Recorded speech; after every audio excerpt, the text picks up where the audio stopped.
На първо място искам да благодаря за поканата да споделя и тези 5 съвета.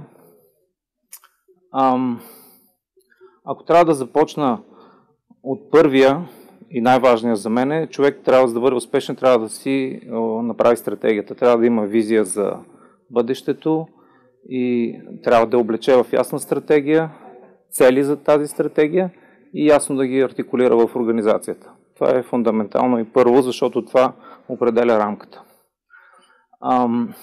След това идват за човек, който е в бързооборотните стоки, 2 фундаментални неща, за да бъде успешен бизнеса.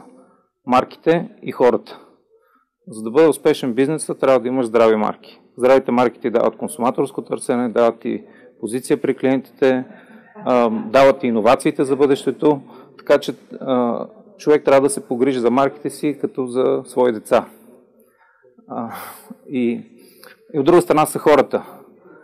Без хората нищо не може да бъде възможно. Всъщност даже хората стоят преди марките, те създават марките. Човек трябва да се заобгради с хора, които споделят неговите ценности, неговите вярвания, застават за стратегията и работят за общият успех. На трето място, всъщност вече четвърто, за мен идва в бизнеси като в големи бизнеси правилната система за мотивация и възнаграждение на хората. Хората трябва да виждат перспективата, трябва да виждат потенциала в бъдещето, да се развиват. Това, което дават за компанията да бъде правилно възнаградена, така че създаването на една такава система правилна система за възнаграждение, за промотиране и обратното е фундаментално също за успеха на компанията.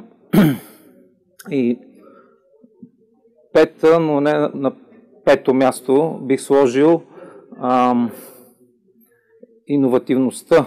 Това да постоянно да следиш какво се случва, постоянно да реагираш на променящата се среда и паралелно с това много да обичаш нещата, които правиш и да се забавляваш искрено докато ги правиш.